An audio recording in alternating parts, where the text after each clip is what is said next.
place where danger waits, and it's bound to forsake me. So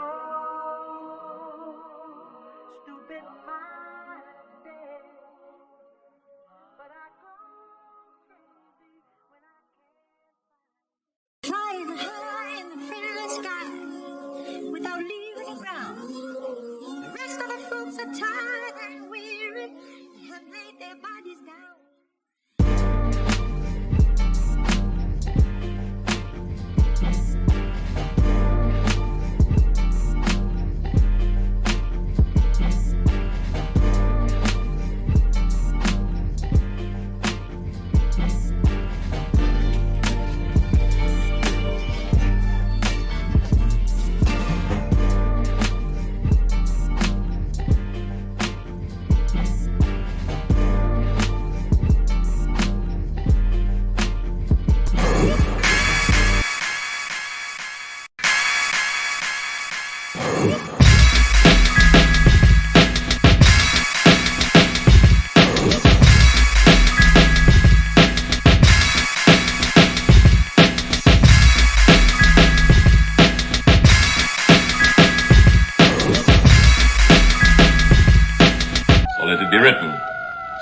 Done.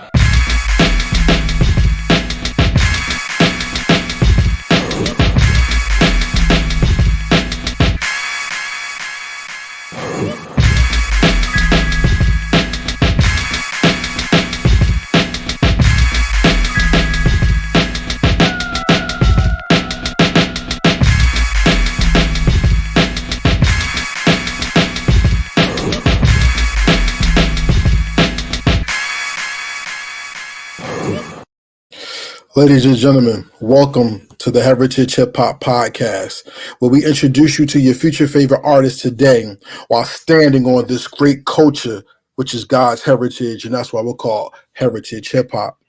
Most importantly, God bless everybody out there. Thank you for giving us your time. And without further ado, hit the like button when you come into the room so we hit the algorithm. Thank you to everybody joining us on YouTube, Facebook, and Twitter right now. Instagram lost out on this great show because they ain't want to add in, but we asked for you to add in. We want 100 comments today. Make sure you add in and give us your time on the comments. Ladies and gentlemen, the measure of a man does not come from what he's given. It's what he does with what he has not been given, how he makes himself known. See, in our culture, in our community, men of color are always put down for being considered poor, deviants, or sinful just because of the color of their skin and their melanin. But it's our voices that not only make the world great because we tell the world who we are, but we make the world who we are, who it is, by telling our story and bringing our brand of survival and living to God's creation, which is ours in the first place. The gentleman I have on today not only tells you who he is, not only does he represent where he comes from, but he also represents overcoming a struggle that most people bow their heads to and just walk through. Without further ado, I want to introduce you to King Shampz, representing West Philly. What's going on, fam?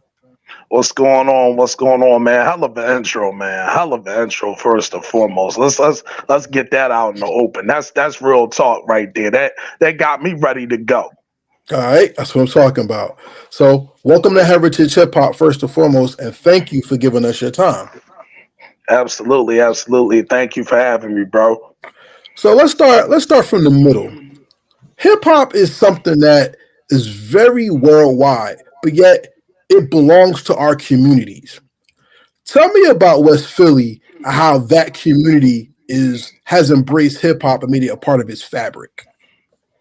Oh man, that's a brilliant question. First and foremost, when you start talking about West Philly's the home of gangster rap, man. If you know your history, you know your history. Schoolie D came out of West Philly. You know what I mean? That's the first gangster record ever. You know what I'm saying? That came out.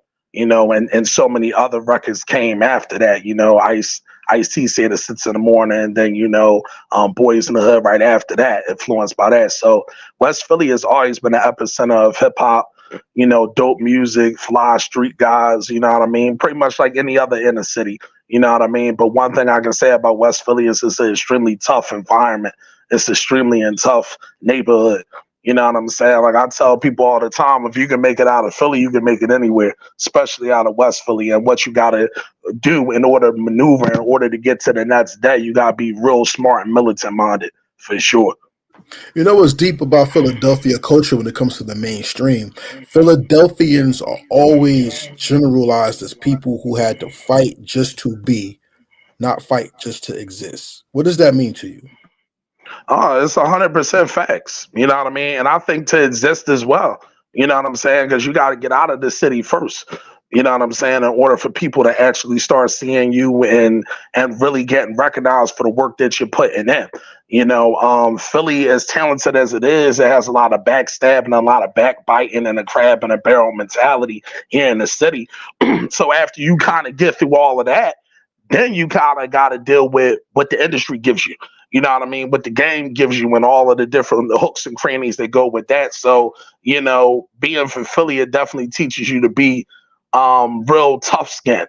You know what I mean? And callous minded in a way where you know that you kind of got to put your head down to the ground and just push through. So it's definitely a fact that you have to kind of be able to push and be able to focus in this city because you're not really going to get out of it if you're not focused, if you're not locked in. See, the thing about Philly that's so interesting is no matter what culture you come from, Philly's always described as the people who had to fight to get respected. When Yeah. you're like look at Rocky, right? Rocky is about it's fictional, but it's based off of a true person, right? Mm. But it was about the guy who always fought and didn't get respect until he fought somebody from Cali, which is considered the glam and the glitz, and he had to fight to show that he had a place in that world, right? And with our culture, it seems that our people have been so riddled with poverty, racism, and economic futility that it takes something from us to always be recognized and be shown that our places in the world are meaningful. What's the most meaningful fight outside of rapping that you've seen happen in your part of Philly that the world had to take notice of to represent you and to know that you do exist and not to discount you? Man, that's a hell of a question. I think I can go from a music perspective. When we finally started getting our wave, like in the 2000s, with like Beanie Siegel and Freeway, like the Rockefeller days, I felt like we finally had hit our stride because there was so many dope MCs beforehand that had dropped. You start talking about, Cool C, Steady B, all of the old school guys, like I mentioned Schoolie D earlier. Those guys kind of was paving the way in the city. And there was so many other different dudes, on the underground level that was doing their things as well. And battle rap was big too. You know what I'm saying, in the city. So I think that was our shining moment where people had to really start to take notice and really say, yo, like these dudes really got talent. We may have overlooked them. When like Beanie Siegel was dropping, when Petey Kraken was dropping, the Young Guns had an incredible run. You know what I mean? Young Chris was able to influence a lot of different rappers, and so on and so on. But I think at that moment, that's when the city really started to get like, oh, we've arrived a little bit. Now they're finally starting to understand how we spit, how we think, how we talk, how we put shit down on records. I think that was a defining moment for us. And we was growing up looking at that, and it gave us motivation. You know what I'm saying? And say, oh, well, shit, there was some niggas from like around our way that actually did the exact same things that we doing, and they putting it on record, putting their lives on a record. We can do the same thing and actually be successful. And it translated into success because beforehand, nobody had really seen that before outside of, Will Smith doing this thing, you know what I mean, on a mainstream level, but not guys like us that was like straight out of the streets. You know what I'm saying? That was like the first time we actually started to see that. And it was a good moment, man. It was a good moment for sure. It definitely motivated us and put the battery in our back to forge on. The streets in Philly have always been the heart of the culture of black culture in Philadelphia. Like if you really want to do some homework on Philadelphia culture, First Choice and Dr. Love and stuff like that. I mean, Mm. that music came from the gutter, and there was women who took that disco movement in their voices and made people dance, but everybody had to go back to Philly to get to the source of it, right? And they're doing some Philly culture, some Philadelphia hip hop culture. Yeah, Will Smith, people know. People may not know EST from Three Times Dope. Shout out to Lady B. First professional mainstream record out of Philly, 1979. You see what I'm saying? But it is weird that it took Rockefeller to really get people to really sit down and say Philly got something there. When I remember from the 80s and early 90s, people were scared to go to Philly because Philly was always known for having barbarians and bar technicians. What is the bar level of Philadelphia hip hop, and how does it stand out to other areas in your experience? Oh man, it's the belly of the beast, bro. Like it's a lion's den. You know, if you really want to get sharp, especially when we was growing up, like in the 2000s, going into the 2010s, like everything was based off of battle rap. Even if you didn't have like songs out or whatever the case may be, you saw guys just come out of the ranks in Philly from battle rap. That's why Meek Mill's on. You know what I'm saying? Like Meek Mill came from that era where it was nothing but battle rap and DVDs, and you had to prove your worth. You know, everybody was rapping. I remember going to school, being in the cafeterias, and there's 100 niggas rapping. And then you'll break them 100 down to 50 and then 25. And then it's like, all right, these the best 10. And this could go on for weeks just in the cafeteria. So you can only imagine when you get outside, when you on the block, when you chilling with different homies, and like, yo, this guy can spit. It's like, yo, but this dude from South Philly can spit. Let's meet up. Let's see who got the best bars. Let's see who got the different flows, who's got the performance value. So it definitely sharpened your skills. You know what I'm saying? I can definitely say for myself, it sharpened my skills because I went through a lot of that. You know what I mean? Where I had to battle different guys and actually get my shit off and really be able to, say sharp, witty shit, but be effective and be able to have a certain presence. You know what I'm saying? To command not only the respect of your opponent, but command the respect of the crowd. Because Philly, again, is tough. If you horrible, a nigga say it. Like, you horrible. And you won't be able to rap again. Like, that's just the end of it. Like, people like, nah, the bull trash. Like, he good. Don't nobody need to hear him no more. You know what I'm saying? So that competition level's always been there. You know what I'm saying? And we take pride in it because of that era of that battle rap that really like changed our scene for sure, where motherfuckers was like heavy on the bar shit. You see somebody like a RJ Payne, he come from that era. You know what I'm saying? Like, I remember him being Rain Man. Like, I tell that story all the time. Like, it was this group called Top Class in Southwest, Reed Dollars. RJ Payne was on there, and then the boy that everybody's seeing now with the No Diddy shit, the boy Quilly was running around in Philly for years the same way, built off the battle rap shit. All of them guys came from that different era, so that shit was like big for us with the bars. So we still had that reputation, and a lot of guys still run from us. You know what I'm saying? As far as like getting on them records and getting on work, I got plenty of names where niggas is like, I'm finally starting to get the features, bro. Like, yo, I get on a record. I'm like, damn, I couldn't get a record with a lot of y'all. Like, y'all, you know what I mean? So it's true. It's truth to that. It's truth to that.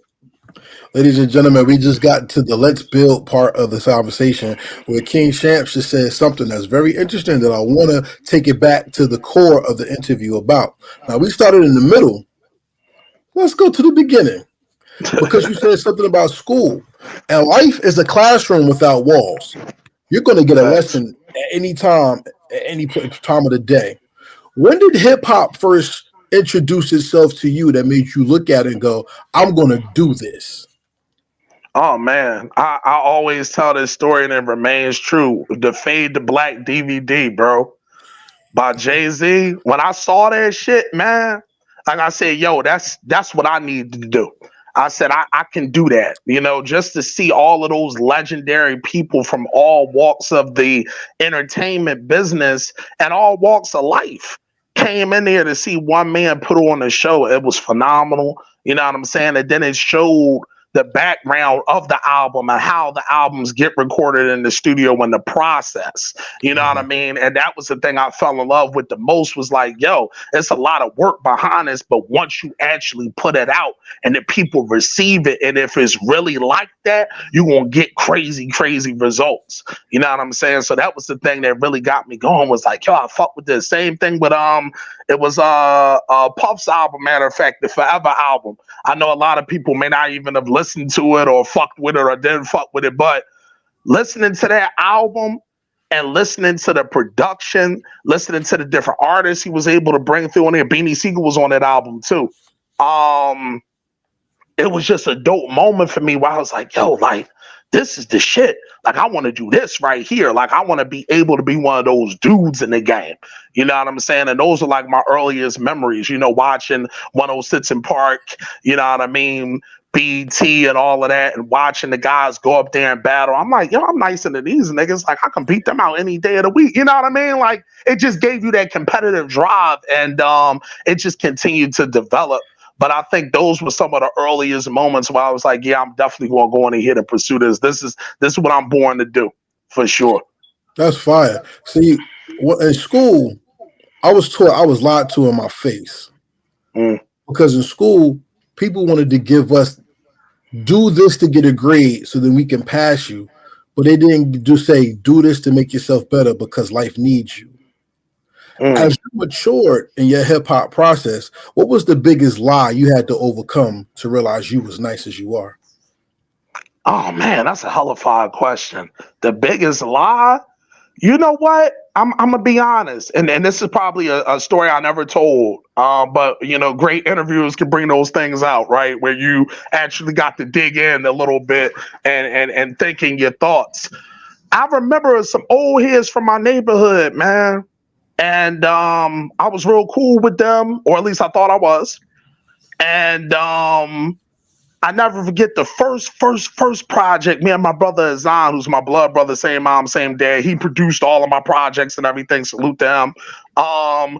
We made a project called Kings of Kings Volume 1, right? This is like when we first decided to really take the rapping shit serious.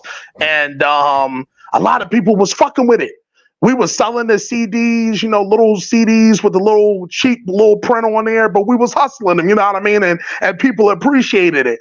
And I never forget getting one of the copies to one of them and then seeing it get broke down with the weed on it. And I'm like, oh, that's crazy. And then when you start to hear them talk like, yeah, that record was cool. That record was all right. That record was this. And I'm listening and I'm looking at body language. And I'm like, oh, you're young boy horrible and I'm good. And you see me as a fucking threat. You see me as a threat now. Beforehand, it's like, oh, nah, you know, little bro got some bars. He can spit. He all right. Now it's like, oh, yeah, he cool. He cool. Once I started feeling that hate, I got strong. I said, ooh, I'm better than these niggas now. I know that for a fact. Because you wouldn't feel the way you feel right now if I was just regular boy. You wouldn't even say nothing. It wouldn't be conversations. It wouldn't be little signs of disrespect. And to see where I am now from that process and see where a lot of those guys that they piped up and where they are in their careers or lack thereof, hey man, I think I passed the test for sure. That's a hell of a story because I'll tell you what, man. Hip hop is so weird because we like to put hip hop in a box where life doesn't exist, but it does. Yeah. But let me ask you a question. Philly is streets, like that's the streets. That's real. Yeah. And we all know that. Respect goes a long way, but loyalty and honor is very short. And people are bringing the streets into the industry only to find out that loyalty does not exist in the industry, but many artists are demanding loyalty within it. How do you balance what loyalty is in your moral character to trying to get into an industry that tells you trust it where it's not even built on trust at all? Man, you killing it with the questions, bro. Because that's some of the realest shit. That's some of the realest shit, man. And I have no problem expanding on that. I feel like you have to understand what things are. I think that you have to take a step back and actually understand that this game is full of snakes and shit, just like the streets is. The streets have no fucking loyalty. You know what I'm saying? So why would you expect this business where these motherfuckers are basically pimping out your experience to make a fucking buck? Why would they give you some loyalty? Why? You know what I'm saying? Like, for me, it's really 1 + 1 = 2. But I know in a lot of people's minds, it may not be as simple as that. But just speaking from how I look at things, it's like, yo, the streets was never loyal. You got motherfuckers that I've sat here and ran with consistently that have betrayed me in my life outside of rap, where this was street shit, people's lives on the line, loyalty out the window. It became a thing of self-preservation. And that's unfortunately what it comes down to with a lot of motherfuckers is self-preservation.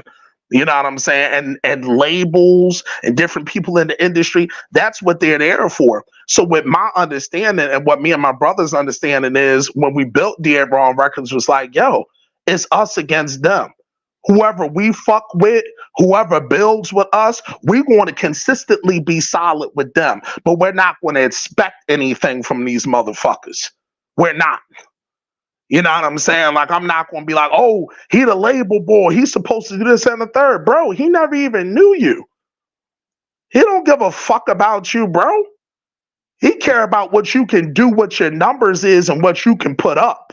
It's not an organic thing where it's like, oh, that's the homie, this, that, and the third. And like I said, again, even the homies don't be homies all the time. So I feel like the streets actually prepared me better for this industry because I can peep this shit with my eyes wide open instead of me walking into shit blindly thinking that these people got my best interest at heart.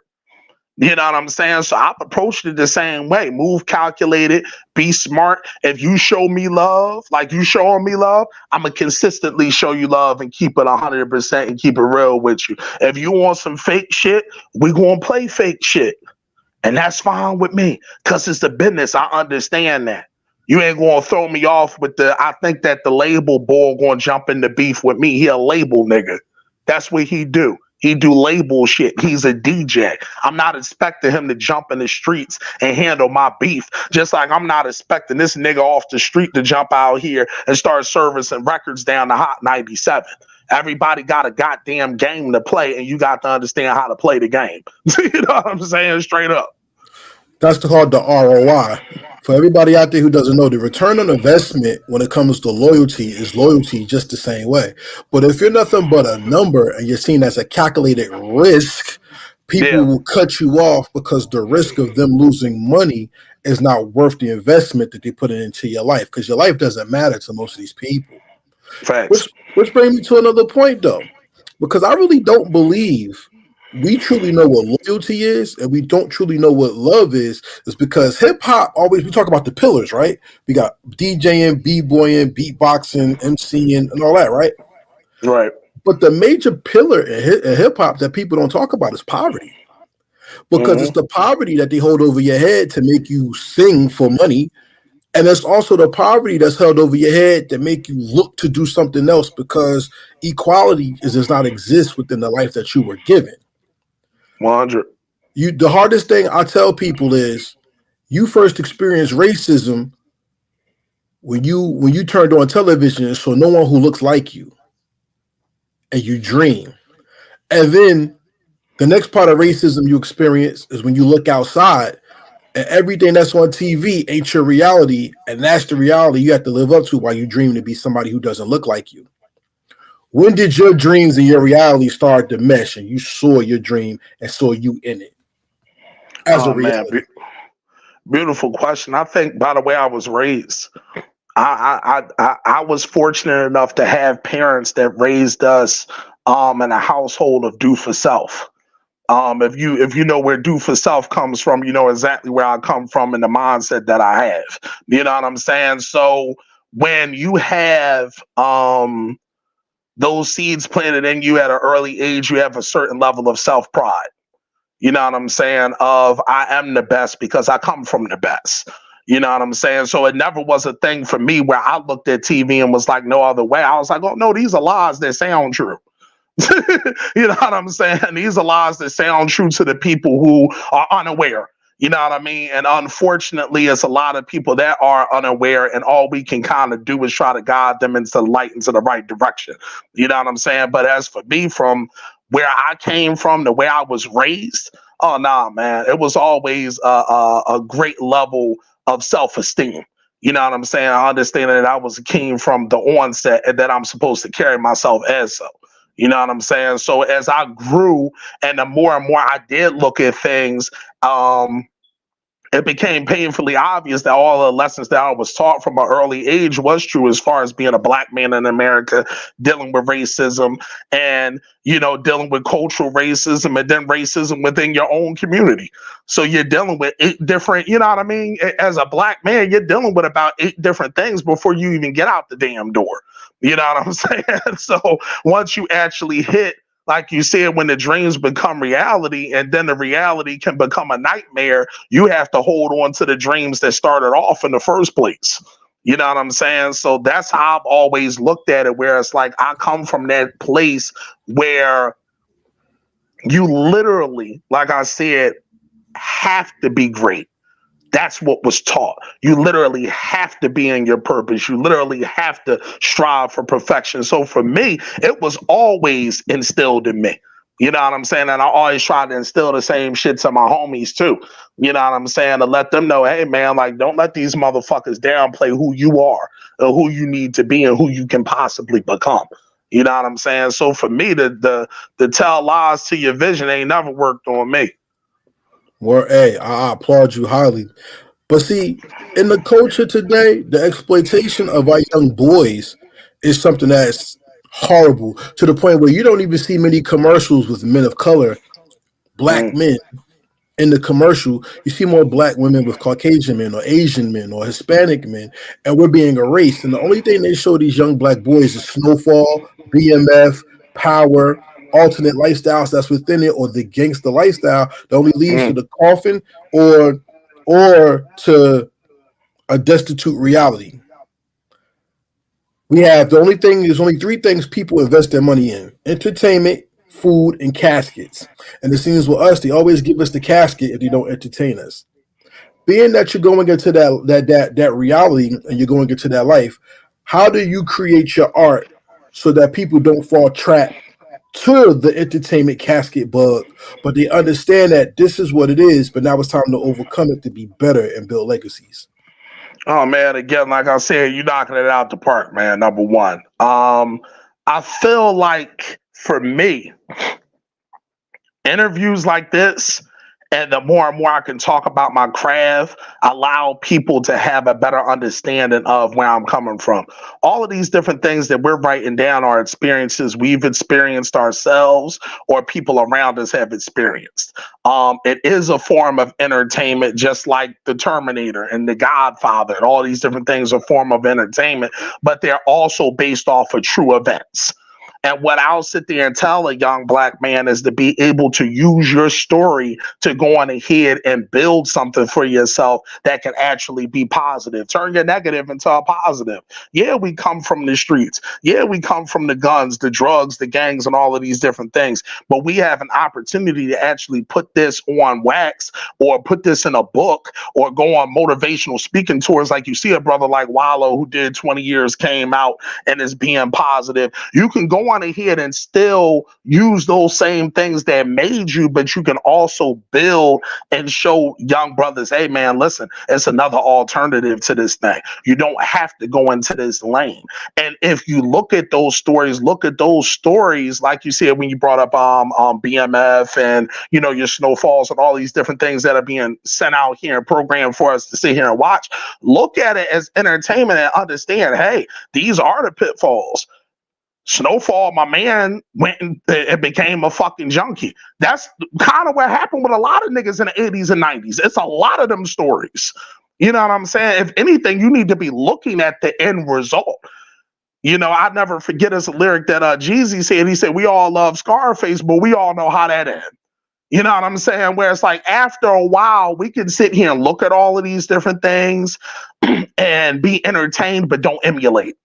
That's what I would say. And I feel like the more and more I have platforms, the more and more I can vocalize and verbalize those things to people like, hey, this is a form of entertainment. That's what this is. Don't sit here and take this shit to heart, because you will be upstate.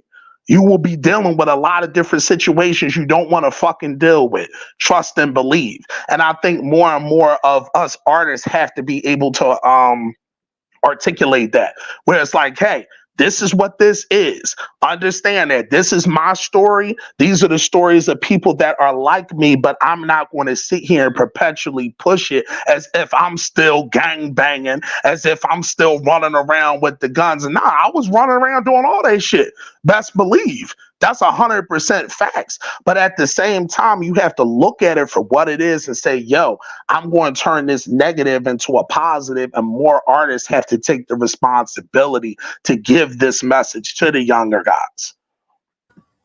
Hey, man, how you doing so far? We cooking? Oh, yeah. Yeah. So we in the kitchen with it, man. Ladies and gentlemen, that's the end of the Let's Build section. And we're talking with King Shampz, West Philly.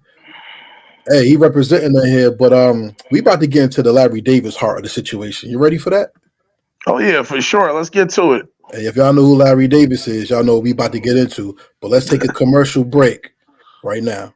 Hey, Redman is in the building, of course. Jersey's finest, all about them bars, marijuana smoker. Hey, PSA announcement. I need everybody go support. That's right, support my fucking state, my city.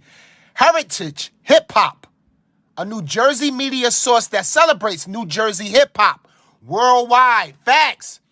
And we are celebrating our legends right here, Jersey, baby.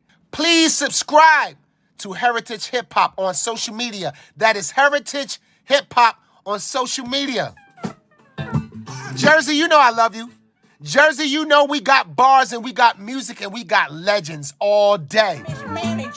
And if you believe in Jersey and you love Jersey like I do, support that Heritage Hip Hop on all social media platforms. This is Redman, and I approve this message. Salute to the OG Redman. That's my GOAT. Yes, sir.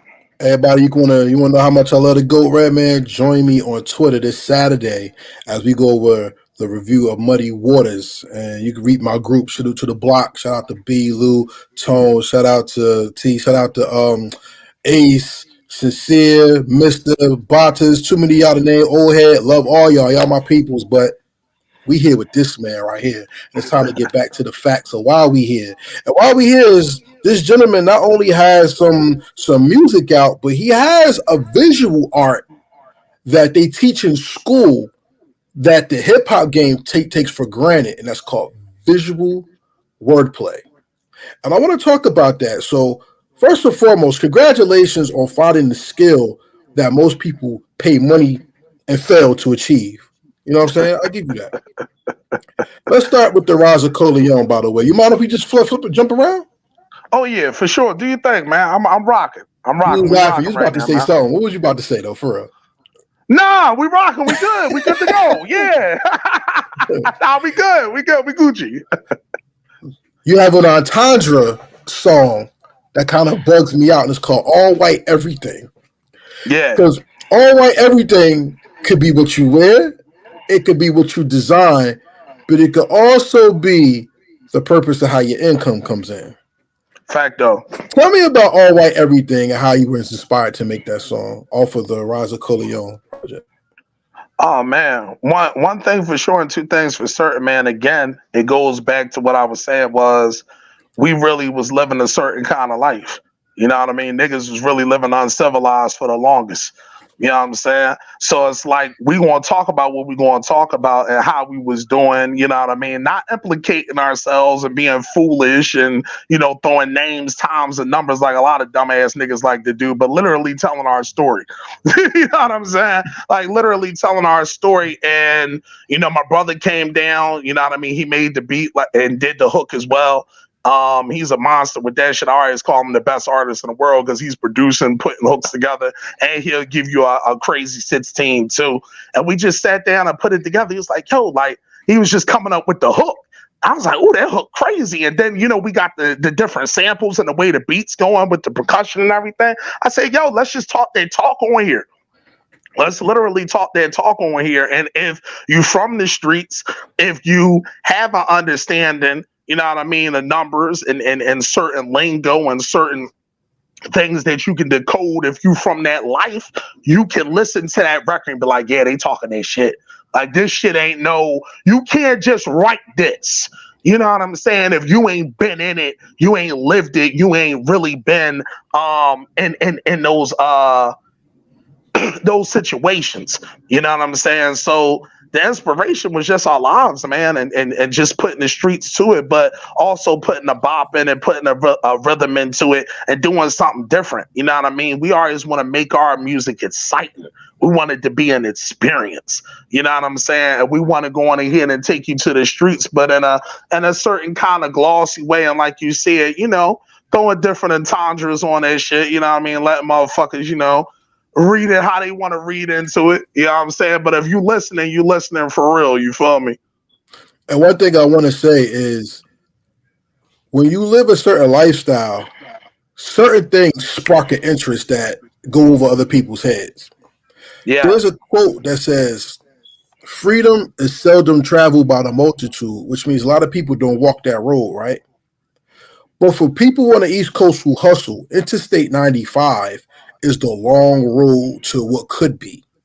Yeah. Because there's nothing like going from your state to another state, going to foreign land, and you have cars get behind you, and you don't know what the fuck that is, pardon my language. Or you start seeing people look at you and you mind your business, but you still got to be aware that even though you're handling business, you're still a traveler at the same time. That's an entendre for y'all too, if y'all paying attention. Fact though.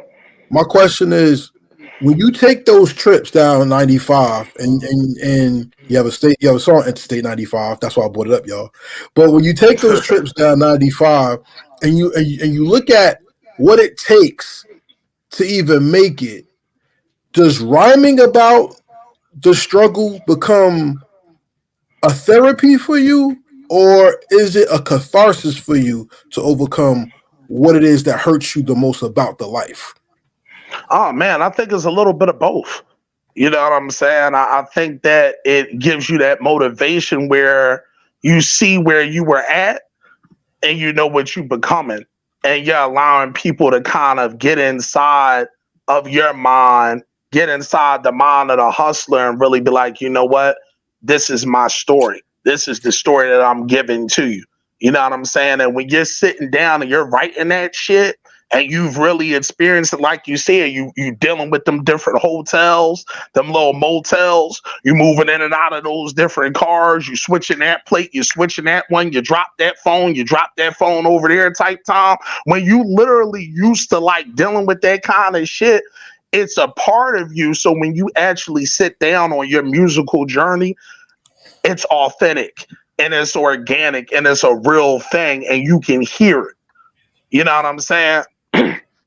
And for me, it is therapeutic in that way where it's like, yo, I'm literally putting this down through music and I know the true stories. Again, I'm not implicating myself or anybody else on no stupid shit, but I'm definitely telling that story. And it is therapeutic for me because the thing is, who the hell I'm going to sit down and tell?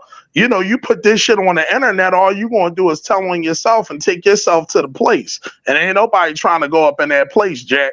So, I'd rather, you know what I mean, put that shit into my art, and let the listeners, delve into my life a little bit. So it's definitely a therapeutic thing for me, but it also is a place that shows me, hey, I'm not trying to go back to that kind of lifestyle. It was funny. I was having this conversation with a lady friend the other day, and I said, living that kind of lifestyle and dealing with that kind of shit consistently, you get numb to life because you're so used to looking over your shoulder. You're so used to looking here and looking here that you never really get a chance to experience life.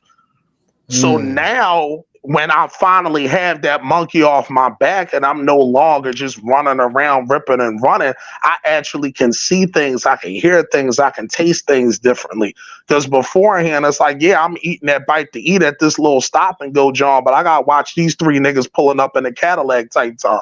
You know what I'm saying? I got to go in here and watch out for plain clothes in the little car that could be a Taurus, a Charger, or whatever, all depending on what state you're in. You feel me? It could be whatever kind of John could roll right up on you. You feel me? So when I'm writing those kinds of songs like Interstate 95 or All White Everything, I'm letting people into my world through an artistic spot. But I'm definitely writing down a lot of things for sure that could have bothered me or is just something I wanted to talk about.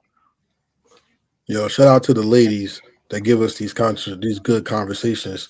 Shout out to Sliding Doors that's on the check-in. She's a very, very wonderful person. Salute to you. But you know what? Everybody ain't built like that though. But it seems to be the topic of conversation for people who think they like that. We got a song called Like That. See how we do this? See how we do this? Yeah. That's smooth there, player. Yeah, tell me about Like That and what that meant to you. Oh man, Like That is like that, and I'm like that. I believe that I'm the best MC in the world right now. I believe truly that when you talk about from a versatility perspective, I think when you put Roz and Corleone against any other project that dropped at the top of the year, this year, is shitting on everybody else's shit. You're not going to be able to get bars like that, flows like that, cadences like that, where I can be in the pocket, I can spit, but at the same time, I could run you off the fucking floor. Like I can really speed rap, but it's bars and it's controlled, and Like That shows that. You know what I'm saying? It shows my artistic, range where it's like, yo, I'm literally giving you the bars, I'm literally spitting that street shit, but I'm literally giving you a bop, I'm giving you a flow, I'm giving you different cadences and different looks and rhyme schemes within the record. You know what I mean? And then the beats banging too, the hooks banging too. We got a visual out for that, John. Make sure y'all check that John out too. Like that's on YouTube, all streaming platforms too. That record is a fucking monster. And when I was putting that together, I was like, yo, these niggas ain't like that. Like my brother was putting on the hook. These niggas ain't got no dough. They ain't got no hoes. Like these niggas ain't like none of that. They not like us. So we gonna literally put that kind of, flow on that shit for niggas to let them know, hey man, it's a different level. You know what I'm saying? We roll a little bit different. We ain't Biggie and them niggas yet with the money yet, but I guarantee you, you're gonna look down the line, you be like, yeah, they the guys. You know what I'm saying? So Like That was like, we like that, y'all not like that. It was basically a statement. For real. I want to ask you something that I don't really get to ask a lot of people. When you live the life, yeah, and people don't, but they claim your life, what does that do to you and your creativity? Nothing at all. Nothing at all. Nothing. You know why? Because this is the thing. When you're authentic and you've lived the life, you can look right through motherfuckers. You're like, oh, he just want to play. Well, there you go. And you move on. I'm not going to get mad at it because the thing is, the streets are going to show you. It's just like on West Philly 187. I said, you know what I mean? After a while, it's going to reveal you. It's going to. Because you can't play street. You can't play street. Because once street shit starts to happen and you have to endure what comes with the streets, it always shows who's who. You know what I'm saying? So it's never bothered me. I get it. I'm like, go on ahead. If it sells records for you, go on ahead. But also know that if you get put in one of those situations, you're going to have to stand and you're locked for that. You know what I'm saying? You go out of town, you know what I mean? There's some GD guys rolling up on you. There's some loc niggas running up on you. There's some B-dogs running down on you. You know what I mean? There's different people from different sets, different places, different faces. You're going to have to answer to that. And if you can't speak the lingo and you can't understand what's going on, time going to reveal you after a while. So it don't bother me at all. Do you, bro? If you want to act crazy with the guns in the videos and talk all that shit and get all your homies indicted, going ahead and do it. I was talking about old heads, man. I just started using Instagram and shit because I'm a rapper now. I ain't take no pictures. You know what I'm saying? So like, it's a different mindset when you come from that. I'm not worried about it because I know you're a pretender. You know what I'm saying? Yeah, there's certain rules that I had to learn even in my walk because a reason why I put up like that is because even Biggie dissed the Locks when he said niggas talking it but ain't living it, and he went to his verse. You Yeah. know what I'm saying? And then there were certain rules that you have to learn as a man to protect you and yours. Like if you have a driveway towards the street, you don't park with your car face up. You park with your car face to the what's the name? Or when you go into a party, you look at the route. Put your back against the wall or look at the flow of traffic so you know how to move. There's just Yeah. certain things you're taught to I know. don't even go in the restaurants, bro, with my back turned to a door. Yeah, exactly. Like, You know what I'm saying? Like certain yeah, shit. yeah, because you want to see and you want to know how to move and operate, you know. And I was told also that when you deal with certain things, your face is the most important thing to protect, so you don't put yourself out there. How has the change to that life, the artist life, been for you? Because as you grow with great music, more people are going to want to see and demand your time. How do you balance who you are versus who you were and who you're becoming? Brilliant question, man. Again, I feel like it's been growing pains with that, but I feel like I'm finally starting to hit my metamorphosis, so to speak, almost like a butterfly when they coming out of the cocoon. You know what I'm saying?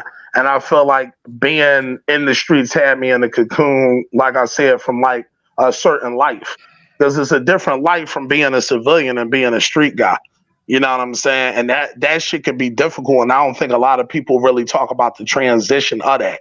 You know what I'm saying? Where you're still on a lot of those old angles that you used to be on mentally, but you understand that you're going into a whole nother life. You know what I'm saying? A whole nother beginning. So it's been a tough transition for sure. But what I told myself was I want better for myself.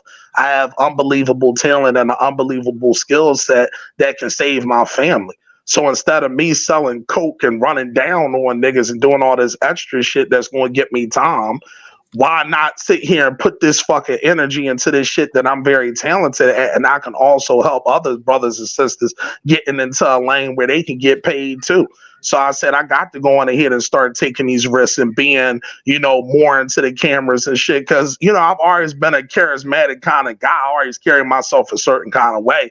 But that wasn't my thing. I'm not taking no pictures and all this and the third because that shit can get you caught up. But now that I'm moving a certain way I'm moving, it's like, hey, I got to be in front of cameras. I got to do photo shoots. I got to do interviews. I got to do these things if I want to win. And I feel like if you want to win bad enough, you're willing to put in the work and do whatever it takes to win. And that's what I'm on. You know what I'm saying? I'm doing damn near. It went from a time where I didn't want to do interviews to now, bro, I may be doing damn near 3 interviews a week. You know what I'm saying? Just pushing this shit. Because what I understand is this shit is like the drug game and the street game where you got to hustle your product. Don't nobody give a fuck about what you're doing.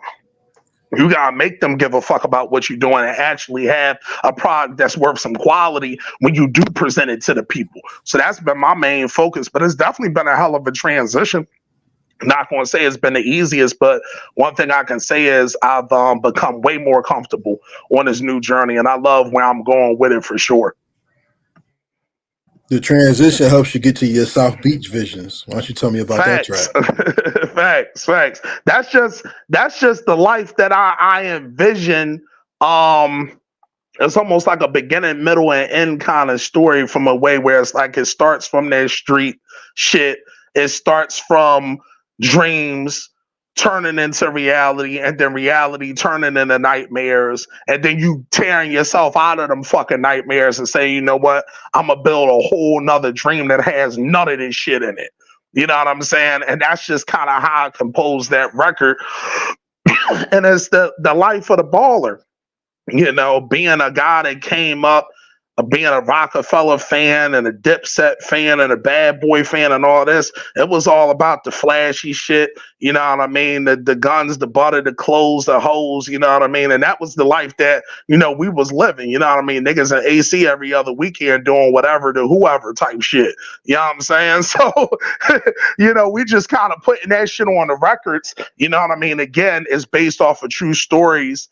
and stories that was around it. So when you talk about like South Beach Visions, that's an incredible record. Make sure y'all go check that out too. It's the beginnings. It's a whole tape of all my release shit that a lot of people didn't get a chance to really listen to. So we re-released it, and it's been buzzing. It's been killing. A lot of people been fucking with it. But South Beach Visions is one of them records, bro, where it's like, yo, we showing that lifestyle. And we wanted to pick a different beat. I wanted to get on some wavier shit because I do a lot of hardcore shit, but it's like, yo, let me just kind of get smooth and in the pocket and really show that kind of versatility that I'm talking about. And I feel like, again, even if you talk about all of the records that's on there, it's 13 different sounding kind of records with 13 different sounding flows and lyrics and shit. Like the versatility is crazy on there. And South Beach Visions is one of those records that kind of showcases that for sure. Yeah, dude. I mean, you got a beat that you said Azan does the beats. That's your brother. All of them. Shout out to Azan. Yeah. I want to give a shout out to your brother, yo. Shout out to Azan, yo. How many interviewers actually shout out your producer? He suck. I'm the best interviewer out here. So anyway, you know what I'm saying? Shout out to my man Maximus. He said, "You think backpack rapper is a derogatory label for an artist? How do you feel about that question?" You know what? I feel like anytime you start to just box artists in, it definitely can be derogatory because you may not even know where that artist is coming from with their artistry. You know what I'm saying? You may not even know what their story is or why they're writing the way they're writing. So yeah, I definitely feel that way for sure. I'm not going to just call you a backpack boy. My thing is this: are you nice? Can you rap? That's my thing. I don't really give a fuck about, the subject matter or whatever, because the thing is, we all come from different walks of life. So your story is going to be different from mine. You know what I'm saying? But my thing is this: can you put the words together? Can you visually and lyrically take me to where you come from? You know what I'm saying? Where you at, where your environment is, where your thoughts is. So yeah, I definitely think that it can be a derogatory thing because you're basically labeling somebody and putting them all the way over here on the side without really knowing their story. So I definitely feel that way. One of the standout tracks you have is Half a Brick. Because Half a Brick is really a hardcore story. But I don't want to focus on that. Since you changed my interview for what you said, I'm going to piggyback off of what you said. Because you said, there's 13 different styles and different flavors on there, right? Yeah. Let's talk about two songs that are very stark contrast. And for all of y'all who don't know, who don't watch Heritage Hip Hop, shame on you. I listen to the music, as he can tell. So we're going to talk about something in particular. One of the things that impressed me, shout out once again to Azan, the producer. Yes, sir. He flipped a Ninth Wonder beat to the remix album of the Godson joint, and you did Only God Knows, right? Yeah. And that is a stark contrast to Murder Art, which is one of my favorite songs you did. Now, you're in two different bags in that one. I'm gonna stick to Murder Art. Let me do that one. That's my gift for this interview. Right? But it was a pleasure to hear from the two projects, The Rise of Coleon and The Beginnings, the songs from SoundCloud. The beginning, was it? Yeah, The Beginnings from SoundCloud. Yeah. Okay. It's a pleasure to see that you're crafty because you're not only rhyming to be heard, you're rhyming with a purpose. So on Only God Knows, it's a more smoother tempo, but you flipped it. What does Only God Knows mean for you as you look at a contrast of both projects that you put out on streaming platforms?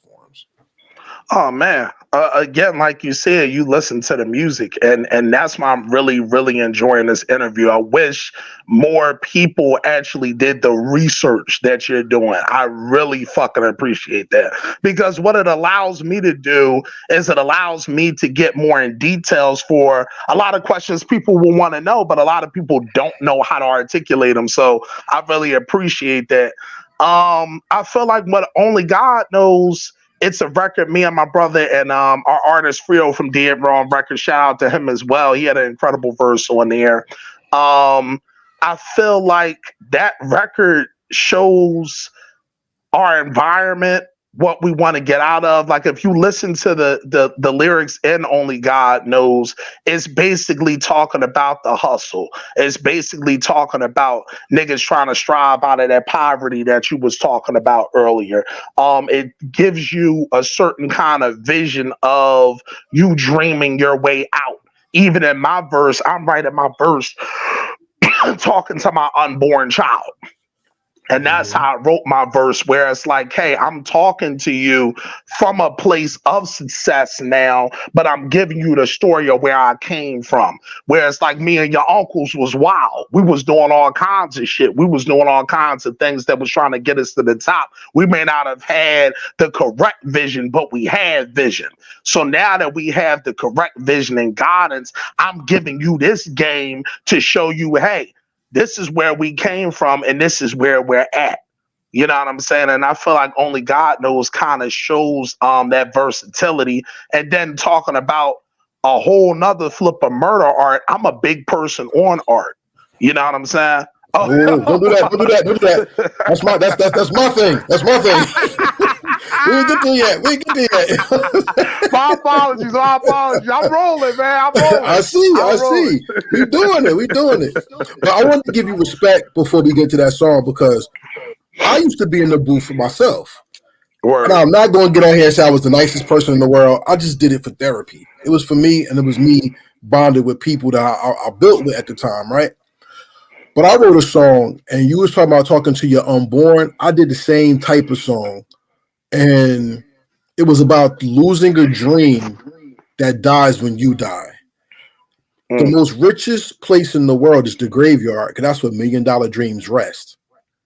And Mm. we don't fulfill them, they lie there with us.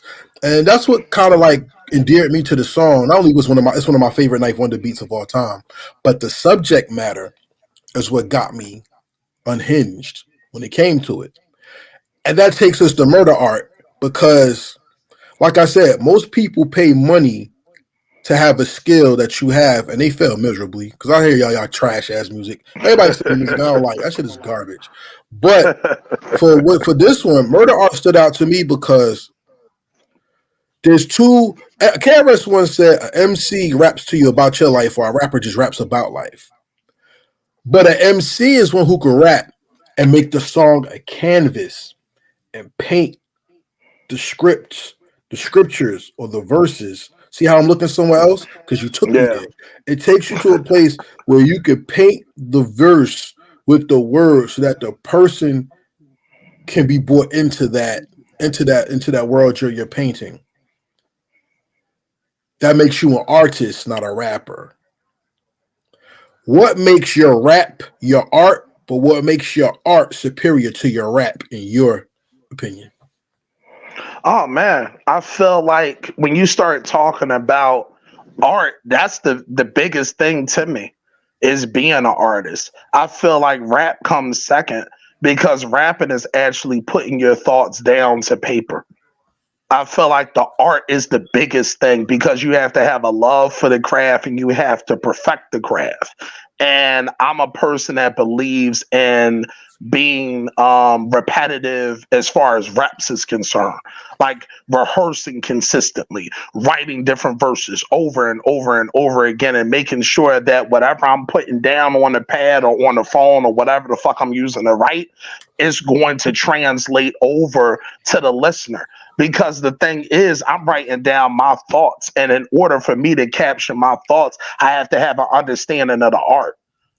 If I want to sit, it's almost like this, right? Say if I'm like in the kitchen, if I want to go on ahead and cook up some food, some pancakes or some burgers or whatever the fuck I want to go on ahead and make, I want to make sure that that shit is done to a certain way where you're like, whoa, this is the best pancake I've had, or this is the best burger that I've had. I'm focused in on the details. I'm focused in on the art. So the art's always going to go in ahead and come first. When I'm rapping, I'm literally just saying, okay, I have my idea. I'm going to just go on ahead and put this shit to words because I'm a wordsmith. I'm nice with this shit. So it's easy for me to just control the words and put them where I want to put them. And murder art is a concept record. It's a concept record. And it's because I'm so big on art. Like when I'm talking about in the hook of like Van Gogh and William Morrison and all of these different people and all of these different folks, I'm literally talking about my influences art wise the whole fucking time. You know what I'm saying? But I'm flipping it in a way of the streets where it's like, oh nah, nigga, like this is also my life too. You know what I mean? Paintbrushes turn to hammers, mine a Van Gogh, face hidden by bandanas. You know what I'm saying? Like, this is just my life. This is something that I love to do. This is something I love to look at and visualize. And I'm looking at these guys like, you know what? How can I put this shit in the words what they doing? Van Gogh shot his ear off on some crazy shit because of his art. You know what I mean? Niggas then got shot or killed and killed some fucking body because of their art. So it's damn near one and the same to me. You know what I'm saying? So I just felt like I could go on ahead and combine those worlds together and come up with something dope.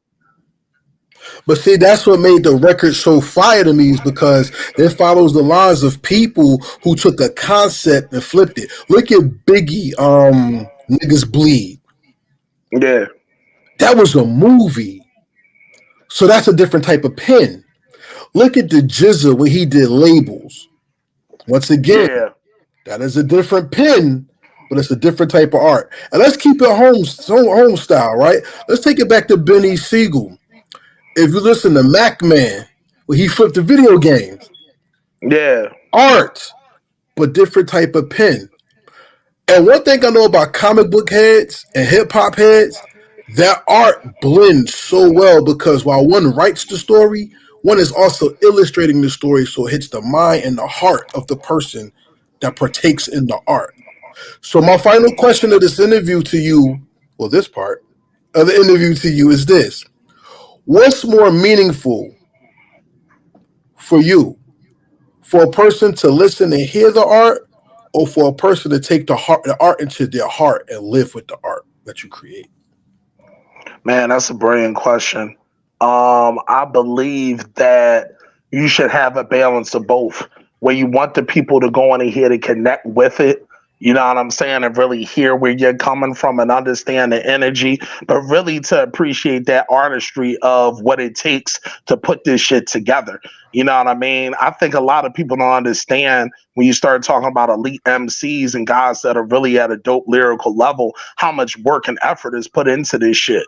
You know what I'm saying? Like, I'm not just sitting in this motherfucker, just, coming up with these concepts just on a whim. It takes a lot of thought. It takes a lot of preparation, and it takes a lot of skill in order to be able to do this. So I really want people to listen to the lyrics and take it to heart, but really appreciate the art that's being put together and listen to those lyrics and hear how the cadences and the flows are combining and hear the stop and starts in the beat. You know what I mean? Really study the craft, and study the songs detail for detail.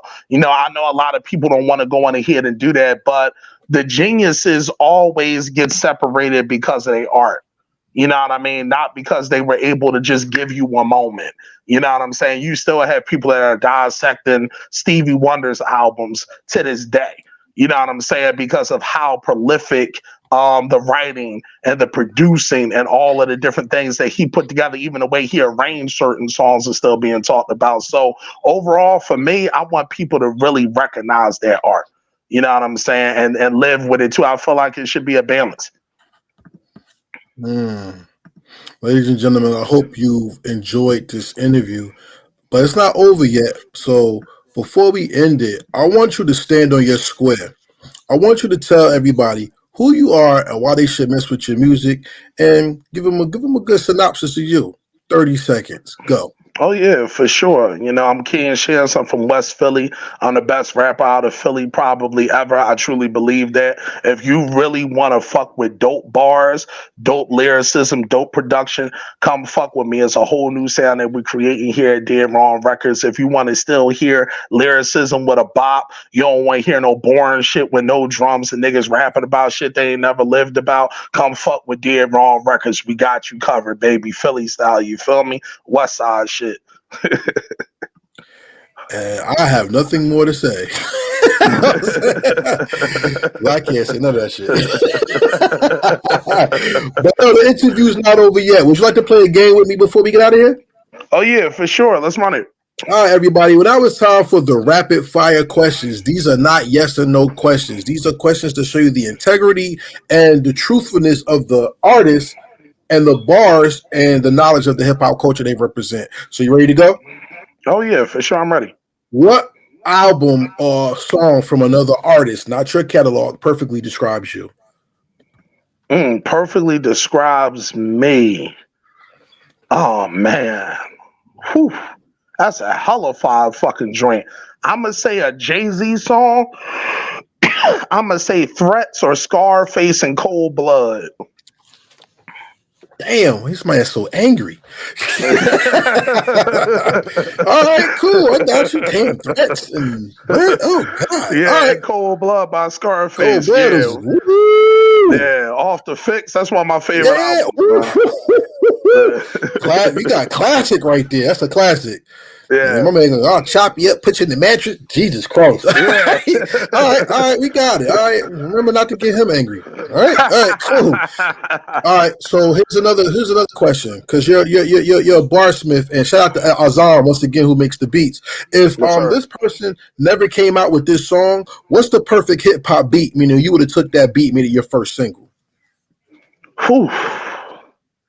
Hypnotize. Yeah, I see yeah. him My out, bad. the Hitman. Yeah. Okay, That Hypnotized beat is fucking crazy. The that What bass More line, Can I? Oh my fucking God. Like bass that line. Hypnotized beat. Like I feel like because I'm such a bad boy fan, like Biggie, Mason, all them niggas, like those beats, I've even done freestyles to those beats and put them out. Like I got a freestyle out. Yeah, like I fuck with them beats, bro. So I'm definitely, hypnotized, probably.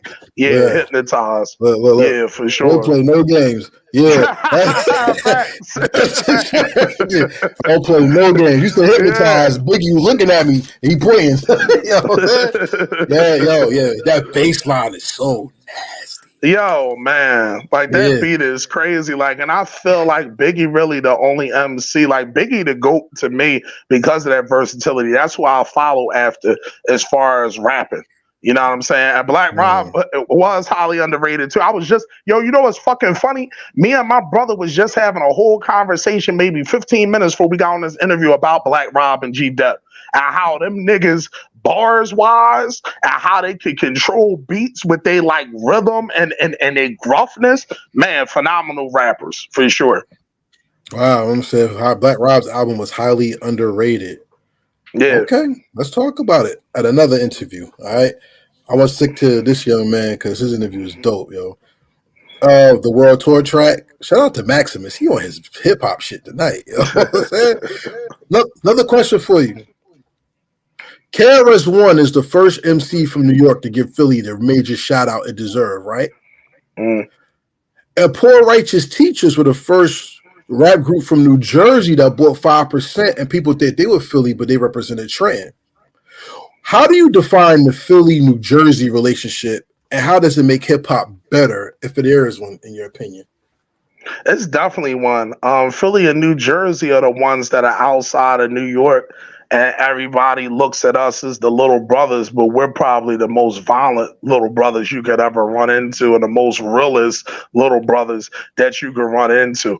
You know what I mean? When you start talking about Trenton, the section, and all them wild niggas out there, you know what I mean? I got people out there, got people in Wellingboro, got people in, you know what I mean, all over Jersey. I'm over Jersey damn near every weekend. Philly and Jersey niggas do the same thing from, Newark, you know what I'm saying? All of those different spots. Like, there's plenty of motherfuckers out Jersey that get down and get real. And Philly the same way.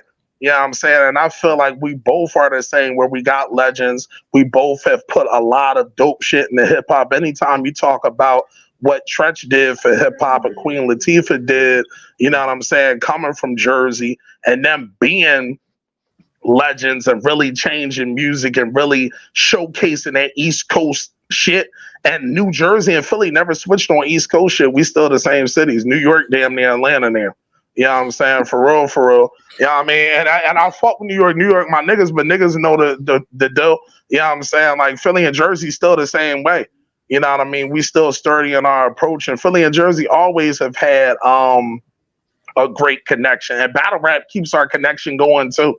You know what I'm saying? We still keep that culture alive. Free Sue Surf, you know what I mean? Real dope lyricist. I really fuck with him from over Jersey and shit. So yeah, Philly and Jersey is real close, and I feel like getting some more Jersey artists to fuck with what we doing.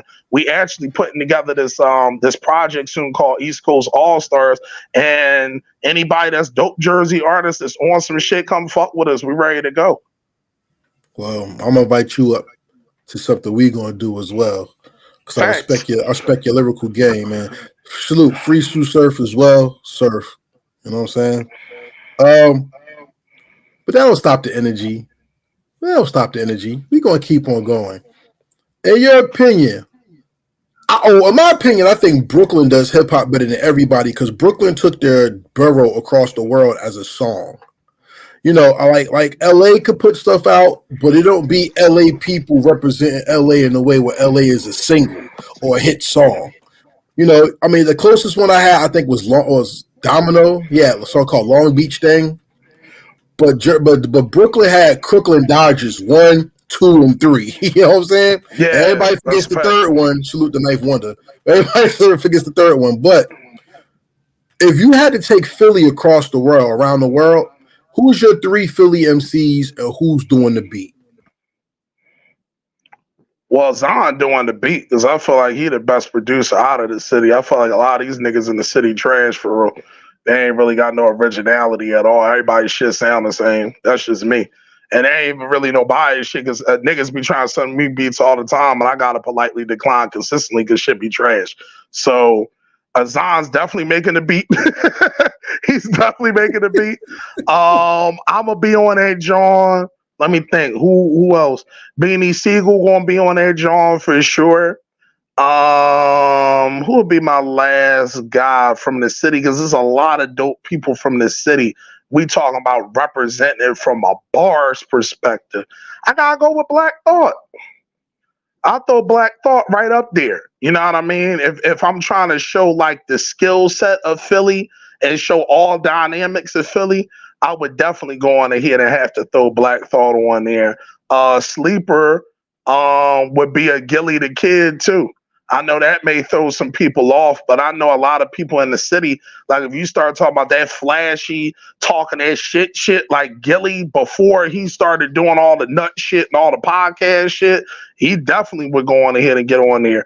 I would probably see. I got Schoolie D would do the intro, man. That's a West Philly record. See, that's now we talking about doing 2 different records. If we talking about a Philly record. The Philly record would be that, but if we talking about a West Philly record, oh man, that's shit. Schoolie got to be on that John. Looking at my Gucci, it's about that time. West Side shit. I'm with it. I'm with it 100%. Ain't it wild that damn Siegel and Black Thought was a group at one time? And now look, yeah, that's very wild that we get them 2 back together to do something. It would be probably amazing. You know what I'm saying? For sure. It would be amazing. But once again, we ain't on that. King Shampz is in the building, and it's the rise of Corleone right now. And yes, sir. When Corleone rises, everybody else has to sit down. So pay attention, everybody. Here's the next question. The next question I have to ask you is this. Philly is primarily a puncher's town as well. Yeah. What's more memorable about Philly? Is it the bar given or the punch after the bar set? That's a good question. Probably after the bar is set. Okay. Yeah. So with that being said, who is the king of Philly hip hop all time to you? And what would it take to have somebody come into that seat and take Philly to the next level? Of all time. Damn. See, that's a tough question. And you know why it's a tough question? Because I could easily say Will Smith. I could easily say him. And this is the reason why. He's the first guy ever win a hip hop Grammy. You got to give him that respect. He definitely put West Philly I always tell people I'm from the most famous hood in the world because this nigga said West Philadelphia, born and raised. All y'all niggas know that shit. You know what I'm saying? So I'm from probably the most famous hood in the fucking world. I didn't talk to English and Germany podcasts. That's the first fucking thing they talk about. So I'd have to like, you know what I'm saying? Like, I got to give respect. Now, if you talk about from a grimy bars, of course we're not gonna put Will there. But I would have to go with like Will or like Beanie or even Meek. And Meek a noodle. You know what I mean? He a noodle. But for better or worse, I gotta talk about what he was able to do coming out of this city. Now, if you're talking about the king of Philly, I don't think it's like Gilly said it, but that wasn't true. You know what I'm saying? He was the king of his block. Niggas in West Philly wasn't fucking with Gilly. You know what I'm saying? That's just keeping it the fuck 100. Now, and not on no street shit or whatever, but like rapping shit. You know what I'm saying? Like rap shit. Nobody was like on that time. But like right now, I'm the king. The fuck?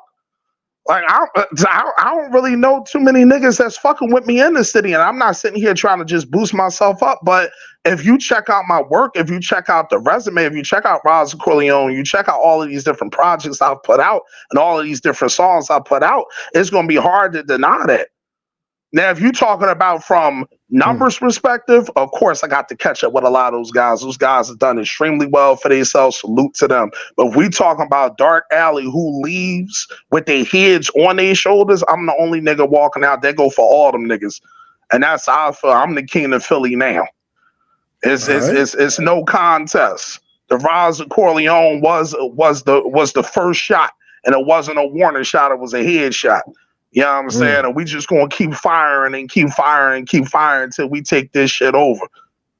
All right. We got 3 more questions and then we're gonna close out. Let's give you a throw-off question. How you like being on Heritage Hip Hop, and would you recommend us to any other artists? Absolutely. I've loved my time on this job, bro. It's been very, very dope to actually have a journalist asking questions, not just a motherfucker getting up here with headphones talking bullshit. Because I've definitely got on a couple of them fucking interviews, and I'm like, hey man, you know, this shit need to really end. We can keep it 100, can we? Like, we can sit here and be honest. It's been certain joints where I'm like, I don't know, man. I ain't really feeling the vibe. You know what I mean? I'm really doing this shit for promotion, man. You know what I'm saying? Like, I got to get through this. You know what I'm saying? But I've enjoyed this experience. I'm looking forward to doing another interview when I drop some more of this music. I definitely want to go in and come through. I think that you've built a really dope platform. You got some really dope organic numbers and dope organic people. And you got legends co-signing it. So if you are an artist, come through. He going to show you love, but don't be whack. Because if you whack, I'm pretty sure he's going to leave you on scene. So please bring your shit. You know what I'm saying? Please bring your shit to the table. Make sense with your life, and you be all right. For real. Appreciate that. Question number 2 before the last one. We always throw this king crown around, right? And even today in hip hop, we got a real weird hip hop beef going on. Yeah, the big 3, which is really crazy. As an artist, especially in hip hop, I want to ask you this question. I don't really do hot topics, but this is one that really changed the culture, and I want to know your perspective. When J. Cole answered back at Kendrick, he shot a jab after he received a jab, then he apologized. And a lot of people are looking at it like he messed up battle rap because he can't say he's the best now, et cetera, et cetera. I personally think that was a calculated money grab. Because look at what's coming out from it, and nothing that came out has been quality so far. No. Now Kendrick may take his time to release a banger. Only time will tell. But as an artist, I want to ask you: when somebody challenges you, what's better, to answer immediately or to take your time to give the world something that it'll never forget when you answer back? Oh, take your time. Don't react emotionally. I feel like when you react, your first reaction is an emotional reaction all the time. I don't care who you are, because if somebody immediately punches you in a boxing fight, your immediate thing and your mindset is to go right after this motherfucker. What you got to do is take that punch and say, okay, you got that. Believe you got that. I've already put in my mind that you like to throw this right hand when we're in the middle of the ring. Once you throw that bitch again, I got a left hook for you and I'm going to plant you in your fucking ass. That's a fact. You know what I'm saying? So I believe in being a quiet killer. Just sit there and sit back. I'd have sat back. Just sat down, pin my thoughts down, and give you something that you're not going to forget. Any nigga diss me, he getting a no Vaseline joint.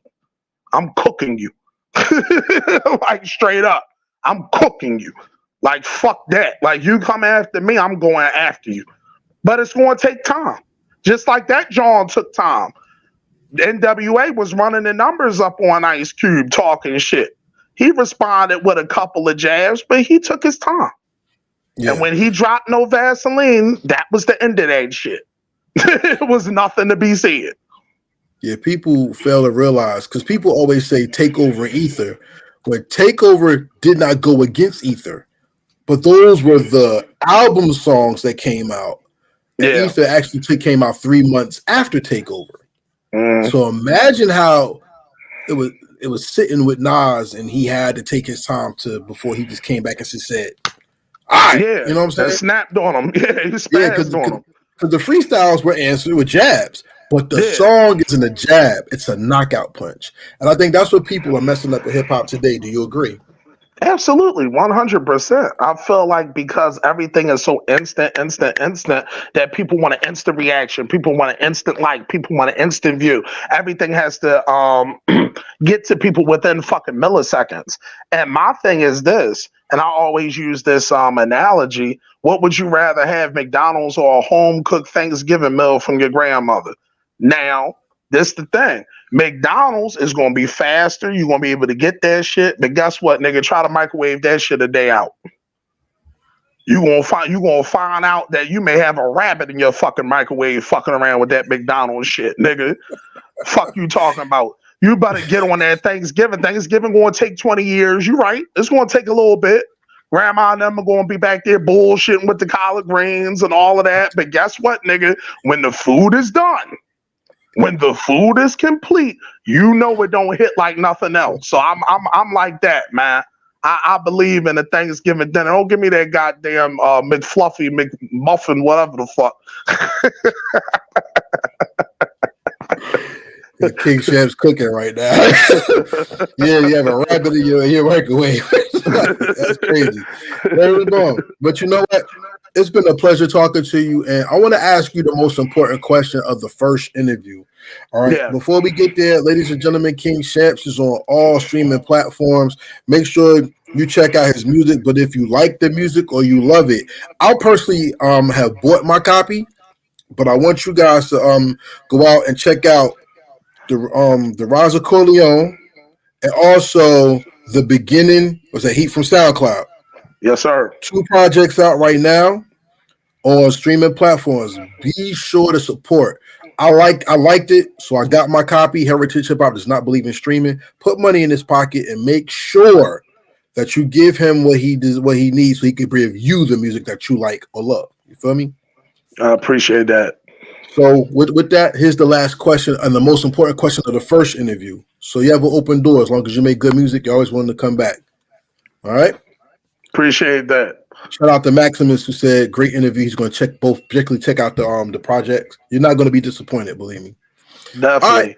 So here's my last question. 500 years from now, in the Philly or the Hip Hop Hall of Fame, King Shampz is going to be there, and somebody's going to push a red button on the wall, and your hologram is going to pop out, and you're going to be introduced to people 500 years in the future through your blueprint, your discography, Heritage Hip Hop Interviews, right? And you're going to influence them. And my question to you is, how did you make the world better because you did hip hop? Oh man, I think the only way I can go in here and answer that is I showed work ethic. I showed what it took to be great. I showed what it takes to be a monster in this game. and I showed you the steps and the formula for you to go on ahead and follow to also be great, and not only be a great artist, but be a great person, be a great communicator, and use this thing of hip hop not only to, help yourself, but be able to help others. And that's something that I want to go on ahead and do with Dead Wrong Records as a whole, is be able to show young brothers and young sisters that it is an alternative from whatever your background may be or your environment may be, that this is a channel to go on ahead and not only help yourself but help others. So that's definitely going to be something that you're going to go on ahead and see, that 500, 1,000 years from now. And then by that time, I have a bunch of jewelry on, have my baldy shaving down, and I'm gonna be looking good in my hologram. So I'm gonna be looking good in my shit here. Like, damn, that boy Shampz, he's still talking that shit. That boy different. Yeah, that's what I'm talking about. Ladies and gentlemen, before we get out of here, I want to say peace to the queen, harmony, equality. Love you, sis. 100%. Please don't hang up.